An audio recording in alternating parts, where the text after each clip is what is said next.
centrale hydroélectrique de Lungoudi 2, je l'ai dit tantôt, située à Chikapa, verra sa capacité de production passer de 1,6 à 4 MW d'ici la fin de l'année 2026. Les travaux évoluent à pas de géant. Les travaux de construction des grands caniveaux de conduite d'eau sont exécutés à 80% et pour s'en rendre compte, André Mbata, secrétaire permanent de l'UCN, a effectué une visite d'inspection sur les lieux. Robert Ndeye-Chisense et Turbo Chimanga, nos envoyés spéciaux.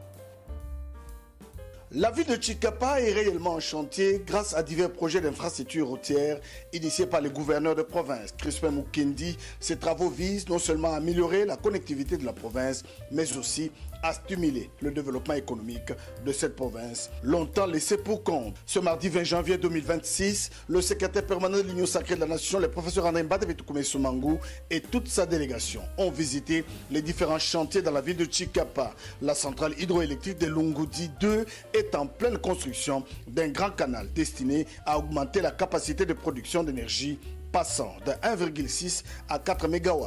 Un projet du président de la République, Félix Antoine Tshisekedi Tshilombo, qui vise à améliorer l'approvisionnement en électricité. Le contrat que nous avons signé, en principe d'ici novembre, donc on doit tout finir.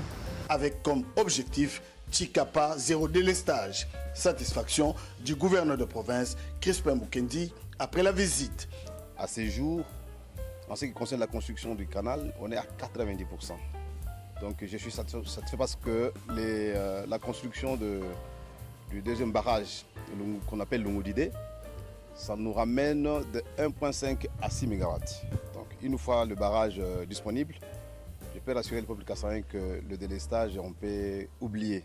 Le secrétaire permanent de l'Union sacrée de la Nation, le professeur André Mbata Soumangu, accompagné des élus, ont effectué cette visite sur les sites pour évaluer les projets réalisés et discuter avec la société Sino Hydro des difficultés pour faire respecter le timing des livraisons de ce projet le 30 novembre 2026. Les ténèbres ne doivent pas régner pour toujours à Chikapa. Nous avons tenu, les collègues députés nationaux et sénateurs, à nous rassurer que tout se fait dans la vision du chef de l'État. Ici, avec le gouverneur, nous reviendrons. Parce que ça doit se réaliser. Chikapa, aujourd'hui, sous Félix Antoine Tshisekedi Tshilombo, et le Kassai d'une façon générale, doivent être différents par rapport à ce qu'ils étaient sous l'ancien régime de triste mémoire.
Un autre chantier visité ce mardi 20 janvier 2026, c'est l'aéroport national de Chikapa. Le gouverneur et les secrétaires permanents de l'Union sacrée de la Nation, accompagnés des élus, sont déçus. La société Horizon Corporation est en aventure à Chikapa. Les anciens chargeurs exposés pour tromper la vigilance sont colorés. Même pas une brique posée. Le chantier de la construction de l'aéroport n'a même pas démarré 12 mois après le passage du président de la République, Félix Antoine Tshisekedi Tshilombo. Aéroport de Chikapa, les travaux n'ont... Merci à tous de nous avoir suivis. Aimez et abonnez-vous massivement à notre chaîne YouTube Tribeca Media. Au revoir et à la prochaine.